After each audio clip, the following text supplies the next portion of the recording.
Olá, turma, sejam bem-vindos à aula de hoje. Nessa aula, nós vamos dar continuidade ao tópico compostos fenólicos e nessa aula vamos falar especificamente em compostos fenólicos mais complexos. Então, lembrando somente que essas substâncias elas são sintetizadas, a partir de um metabólito primário, que está aqui representado na forma de glicose. Então, a nossa glicose aqui, ele é um metabólito primário. Esse metabólito primário tem a sua origem no processo de fotossíntese. Então, a partir da glicose, nós vimos que podemos obter duas substâncias extremamente importantes na síntese, na biossíntese desses produtos do metabolismo secundário. Um deles é o ácido chiquímico, que nós chamamos de substâncias chaves, E o outro é o acetilcoenzima A. Nós vimos que o ácido chiquímico ele dá origem a algumas substâncias do metabolismo primário, Alguns aminoácidos, como fenilalanina, tirosina, e também vimos que a partir desses aminoácidos nós temos a presença dos compostos fenólicos mais simples. Já a partir da acetilcoenzima, temos uma aula que mostramos que substâncias que são originadas especificamente a partir da acetilcoenzima são substâncias que estão inseridas no grupo dos terpenos. Então, os terpenos é um exemplo de grupos químicos do metabolismo secundário que tem a sua origem especificamente a partir da acetilcoenzima A. Então, nós temos uma aula, na realidade são várias aulas específicas mostrando os tipos de terpenos e como que eles são classificados. Na rota biosintética dessas substâncias, você pode ter a junção tanto do ácido chiquímico quanto da acetilcoenzima A, e essa junção ele dá um grupo químico de derivados fenólicos, que nós chamamos de flavonoides. Os flavonoides, eles representam um grupo químico de origem fenólica, tá? Então ele tem essa origem fenólica, então nós chamamos de uma classe de polifenóis. Esses flavonoides são polifenóis que nós chamamos de polifenóis mais complexos. Eles têm a sua origem a partir de derivados de fenilpropanoides e também uma parte de terpenos. Ele tem como principal função dentro da planta, uma delas é dar coloração às flores com o intuito de atrair polinizadores. Normalmente essas flores, eles são com uma coloração mais violácea, mais lilás. Então tem uma característica de coloração bem específica, muito comum pela presença desses flavonoides. Também tem como função esses flavonoides a proteção contra raios ultravioletas, além de proteção também contra insetos, apresenta um efeito alelopático muito bem caracterizado para alguns grupos químicos, para alguns flavonoides. Só lembrando que efeito alelopático ou agente alelopático é quando você tem a emissão, a liberação de substância para o meio externo, evitando que outras espécies vegetais competem com aquela espécie que está produzindo, que está liberando esse tipo de substâncias, que são os aleloquímicos. E também a parte mais utilizada, a função mais utilizada para esses flavonoides é como um antioxidante. E é a atividade antioxidante que é a atividade mais estudada para os flavonoides. Então, os efeitos antioxidantes que esses flavonoides apresentam, ele tem uma função biológica e farmacológica muito grande nas células animais, né? E um dos principais usos e estudos dos flavonoides hoje em dia é justamente como atividade antioxidante. E esses flavonoides, eles são biosintetizados a partir pela junção de duas moléculas, né, de origem biosintéticas diferente. Então, a gente fala que esses flavonoides ele tem uma biossíntese que nós chamamos de biossíntese mista, né? Então, é uma biossíntese mista, ou seja, aqueles grupos chaves eles vão produzir uma parte, o malonil-CoA, que vem da acetil-CoA, que é da acetilcoenzima A, e a outra parte, que é o cinamoil-CoA, ele vem do ácido chiquímico. Então, esse ácido chiquímico, você tem a produção do cinamoil-CoA, e essas duas substâncias, elas se juntam num processo biosintético, formando esse intermediário. Então, ao observar a produção desse intermediário, nós conseguimos ver aqui algumas características. A primeira delas, a presença de dois anéis aromáticos. Um anel originado já existente a partir do ácido chiquímico, e esse anel que está em vermelhinho é um outro anel que veio a partir da acetilcoenzima A. Normalmente, nós classificamos esse anel como anel A e esse aqui como anel B, né, dentro da estrutura dos flavonoides. Uma outra observação é justamente a presença das hidroxilas. Então, você tem a presença das hidroxilas aqui, caracterizando esse composto como um composto fenólico. Então, dando continuidade na biossíntese dessas substâncias, então você tem aqui esse intermediário dando origem ao flavonoide, que a cara do flavonoide é isso daqui. Ó. A diferença daquela substância anterior para essa é o fechamento dessa porção da molécula, que nós denominamos de anel C. Então, nós temos aqui o anel A, o anel B e o anel C. O anel A vem a partir do ácido chiquímico, o anel B a partir da acetil-CoA.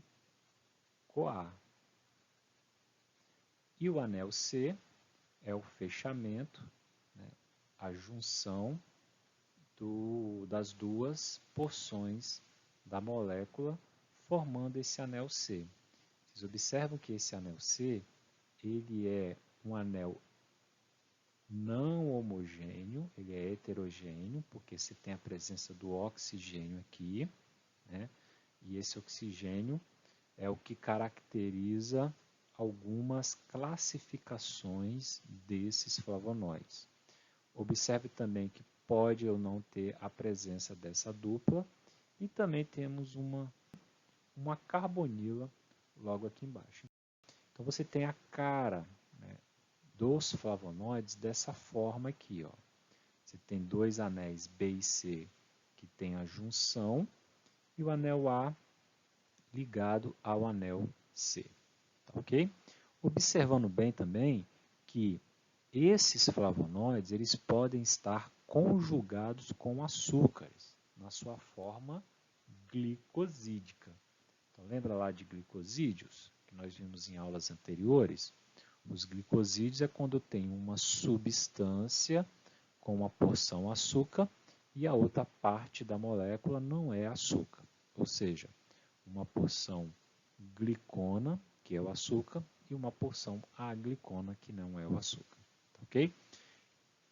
Essa junção do açúcar, né, da porção aglicona com a porção glicona, pode ser via carbono ou via oxigênio. Tá?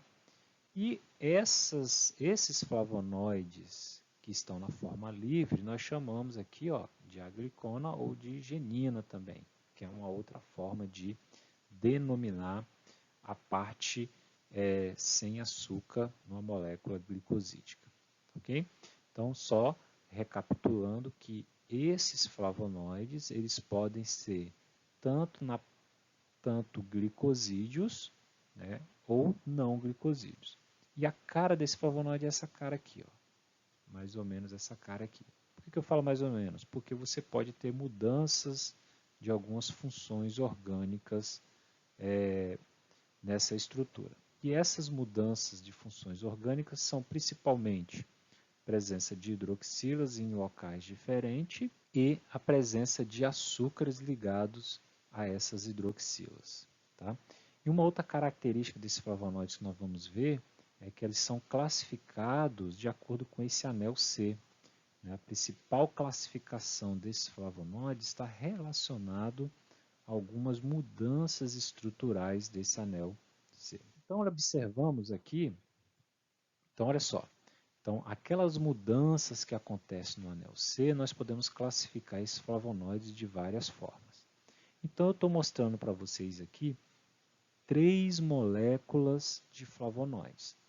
Essas duas aqui primeiras, que é a apigenina, olha só, genina, né, quer dizer que esse flavonoide não tem a presença de um açúcar, e tem a luteolina. Qual a diferença desses dois flavonoides? É que esse R, quando ele é substituído por um H, ou seja, por um hidrogênio, eu tenho a apigenina. Quando ele é substituído por uma hidroxila, eu tenho uma luteonina. E essa molécula aqui, essas duas, elas são chamadas de aglicona, né? Aglicona. Por que aglicona? Porque eu não tenho nenhum açúcar ligado a ela. E você pode ver pelo próprio nome aqui, genina, na denominação da apigenina. Já a luteolina não tem. Né? A luteolina, que é esse flavonoide quando tem a hidroxila aqui no R, né? Eu sei que ela é uma aglicona ou uma genina pelo simples fato de não ter nenhum açúcar ligado a ela. Um outro exemplo é a vitexina. O que é a vitexina? A vitexina é essa molécula toda aqui, essa molécula toda. Essa molécula toda tem uma parte que é a aglicona e uma parte que é o açúcar, que é a glicona. Então eu tenho uma glicose ligado à parte que é a aglicona, que é essa aglicona, depois que sofre um processo de hidrólise, ou seja, tem uma quebra aqui, ele vai liberar quem? Ele vai liberar um açúcar e a apigenina. A vitexina, quem é a vitexina? A vitexina é o glicosídeo, que é essa molécula aqui toda. Deixa eu marcar aqui para vocês, É essa molécula aqui toda que é a vitexina. Ok? A vitexina ela é formada por uma porção glicona, que é essa daqui, que é o açúcar, e é formado por uma porção aglicona, que é essa porção aqui. Ok? Num processo de hidrólise, de quebra dessa molécula, eu libero a glicona, que é, no caso aqui, a apigenina, e a glicose. Nós podemos observar aqui que a junção do açúcar com a porção do flavonoide, ele é uma ligação carbono-carbono, ou seja, é uma ligação glicosídica carbono-carbono. Então a gente vai ver alguns exemplos que às vezes essa ligação do açúcar com a parte aglicona é por um oxigênio. Então, ou pode ser pelo nitrogênio, pode ser pelo enxofre. Então vai ter essas variações da ligação glicosídica. Outra coisa que nós temos que observar é que todas essas moléculas, todas essas moléculas que estão especificadas aqui, nós classificamos elas como flavonas. Todas elas são flavonas. Então, ele é um flavonoide. Todas essas aqui são flavonoides, né, devido a essa cara aqui, ó, um anel aromático, uma porção que não é aromático ligada a um aromático. Então, você que é um anel heteroátomo, esse anel C, né? Então, você tem dentro desse anel C uma característica química que classifica esse flavonoide como uma flavona. E que característica química seria essa? Eu tenho um anel, eu tenho uma dupla ligação aqui, eu tenho uma carbonila logo aqui embaixo. Então, esse formato do anel C é o que me caracteriza que esse flavonoide é uma flavona, ou seja, presença de uma ligação dupla e de uma carbonila aqui, além do anel C, né, que necessariamente tem que ter esse oxigênio presente aqui. Então, se observa que na vitexina eu tenho a presença da ligação dupla e tenho a presença da carbonila. Já esses flavonoides que estamos aqui vendo, né, esses flavonoides, eles já são classificados como flavonol ou flavonóis. Tá? Então, você observa que no anel C, a única diferença da flavona do flavonol é justamente a presença dessa hidroxila. Tá? Então, a presença dessa hidroxila nessa parte da molécula, juntamente com a dupla e com a carbonila, eu tenho um flavonoide que nós classificamos de flavonol. Tá? Então, aqui eu tenho 3 estruturas. A primeira estrutura é o quemferol e a segunda estrutura é a quercetina. Eles não são glicosídeos, então eles são agliconas, porque eu não tenho ligado a esse flavonoide nenhuma molécula de açúcar. Então, quando eu já observo essa outra molécula, a rutina é essa molécula toda aqui. A rutina é toda ela.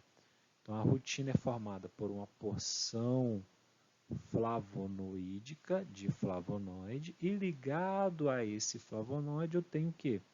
2 açúcares ligado a ele. Esse açúcar está representado aqui na forma de glicose e raminose. Aqui, esses 2 açúcares nós denominamos de rutinose. Tá? Mas o importante aqui é você observar essa estrutura e ver que nessa estrutura tem uma parte do flavonoide, que tem essa carinha aqui, tá vendo? E ligado a esse flavonoide, você tem a presença do açúcar.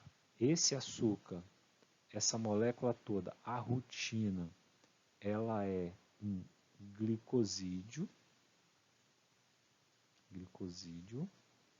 Esse glicosídeo, quando você tem a hidrólise da ligação glicosídica, eu tenho a formação desse flavonoide. Esse flavonoide, ele é um flavonol, que como você pode observar aqui, quando você quebra, libera a quercetina. Onde está essa quercetina? É essa molécula aqui, ó. Ele libera essa molécula e libera também 2 moléculas de açúcares. Então aqui nós temos um glicosídeo. E esse glicosídeo, você classifica a porção flavonoide como um flavonol. Então, o flavonol, você tem essa cara, né, o flavonol você tem essa cara aqui, ó, principalmente do anel C. Já as flavanonas, se você observar bem o anel C, a flavanona, eu não tenho uma ligação dupla mais aqui. E não tenho a presença de hidroxila. Então, a ligação dupla aqui ele deixa de existir e eu não tenho a presença da hidroxila aqui. Mas eu continuo tendo o anel C, um heteroátomo, né? E a presença da carbonila aqui. esse flavonoide classificamos como uma flavanona. Tá? Essa flavanona está tanto na sua parte aglicona, quanto na sua forma glicosídica, que é a hesperidina, que é a forma glicosídica presente aqui desse flavonoide. Então, a parte aqui, flavonoide, que é isso daqui, e tem uma outra parte que é o açúcar, que é isso daqui. Então, eu tenho a presença de um glicosídeo aqui. E esse glicosídeo, se nós observarmos o anel C, ele é classificado como uma flavanona.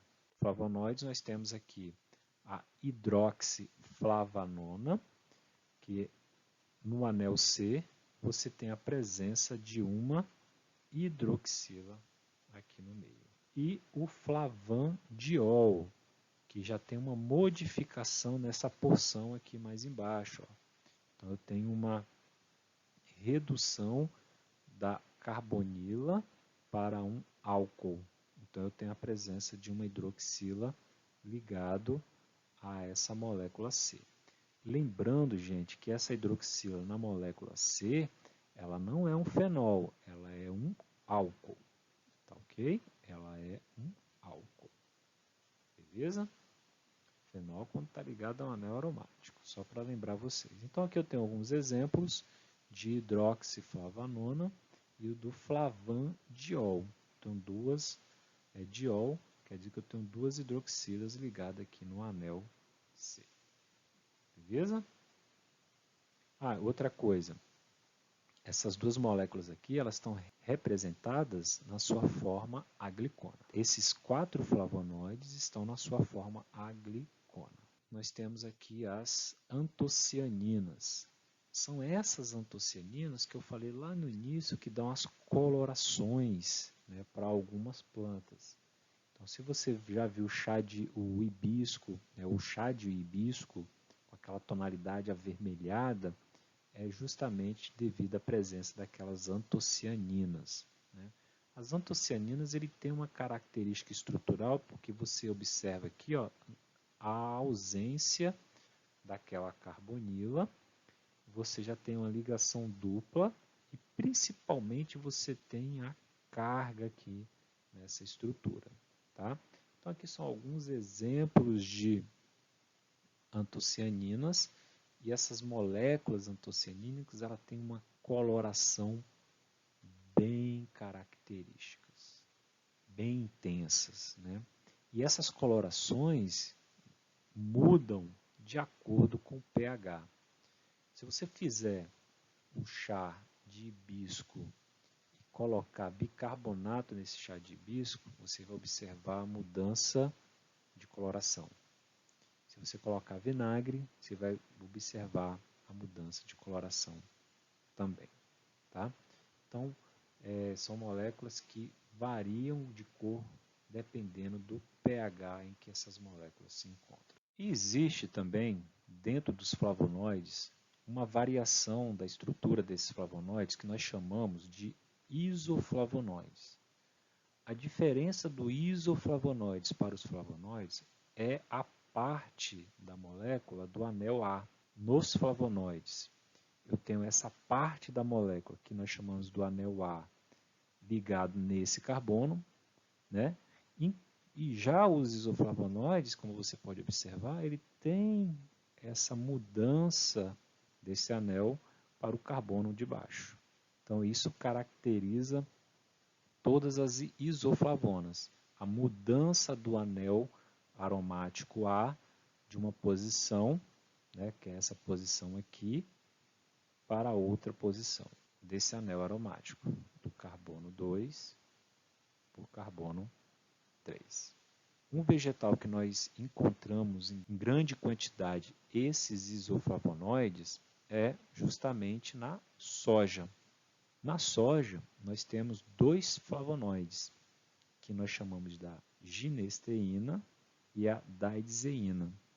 Essas duas moléculas, né, esses 2 isoflavonoides, eles são muito utilizados no tratamento da menopausa, como repositor hormonal. Então, mulheres que têm uma deficiência, né, de hormônio, principalmente o estradiol, né? Então, esse estradiol, nesse período da menopausa, ele diminui e você precisa que aquela mulher tenha uma reposição hormonal. E para isso, faz o uso desses isoflavonoides, né? Que também são considerados de fito-hormônios. Então, esses fito-hormônios, ele mimetiza, ou seja, ele parece com o estradiol, de forma com que os receptores que recebem esse estradiol, que tem um efeito fisiológico dentro do organismo, a genisteína e a daidzeína, eles vão acoplar de forma semelhante ao estradiol nesses receptores, desencadeando todo o processo fisiológico dentro da célula semelhante ao estradiol. Tá?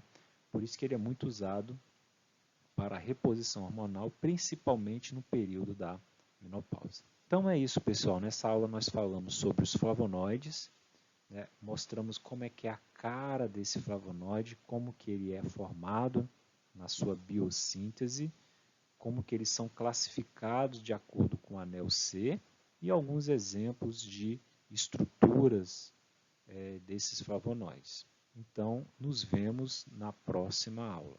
Grande abraço!